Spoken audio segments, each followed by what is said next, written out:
শুভ দুপুর। আমরা সিরাজগঞ্জের সাজাদপুর, নন্দলালপুর, আমাদের প্রিয় বন্ধু, আমাদের মেন্টর জনি মাহমুদের বাড়িতে বেড়াতে এসেছি। চমৎকার অনুভূতি। তো সেই অনুভূতিটা আপনাদের সাথে শেয়ার করার জন্যই ভিডিওতে আসলাম। এখানে আমাদের পূর্ব পশ্চিম নাট্যাঙ্গনের সবাইকে আমন্ত্রণ জানানোর জন্যই মূলত এই ভিডিও। যেহেতু আমরা পরিদর্শনে এসেছি যে এখানে আসা যায় কিনা, এখানে একটা পিকনিক করা যায় কিনা, সেটা দেখানোর জন্যই আমরা প্রাথমিকভাবে দেখার জন্য এসেছি এবং আমরা সন্তুষ্ট। আমার সাথে আছেন আমাদের সাংগঠনিক সম্পাদক মঞ্জিল হোসেন।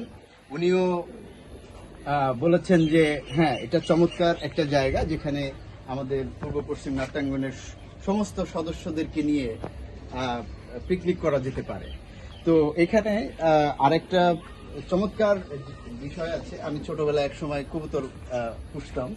এখানে কবুতরের একটা বিশাল আছে, সমারোহ আছে এবং এখানে অনেক খোপ আছে, অনেক শত শত হাজার হাজার কবুতর আছে। যদিও এখন অনেক কবুতর আকাশে বিচরণ করতে গিয়েছে, আকাশ পরিদর্শনে গিয়েছে।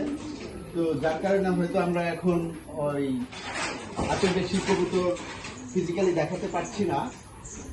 বা মানে বিকেল বেলায় ওরা যখন ঘরে ফিরবে, হ্যাঁ, তখন অনেক কবুতর সাক্ষাৎ আমরা পাবো।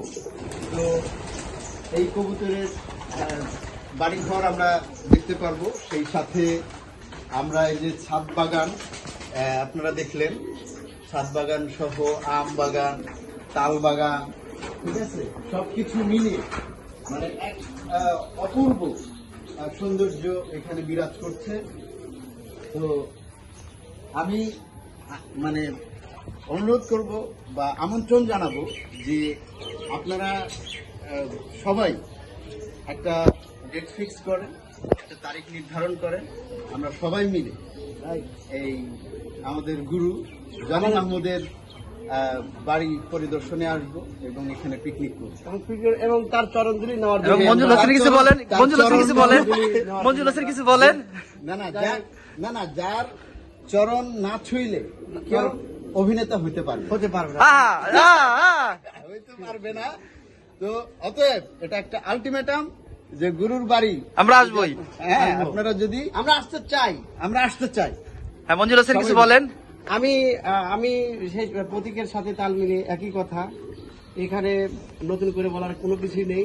তারপরেও আমার এই পূর্ব পশ্চিম নাট্যাঙ্গনের সকল সদস্যকে আমি অনুরোধ জানাবো, ঢাকায় ফেরার পরে অনুরোধ জানাবো যে সবাই একসাথে আমরা এই গুরুর বাড়িতে এসে গুরু দর্শন করবো, সাথে আমরা একটু এনজয় করবো। জয় জয় গুরু, জয় গুরু, জয় গুরু।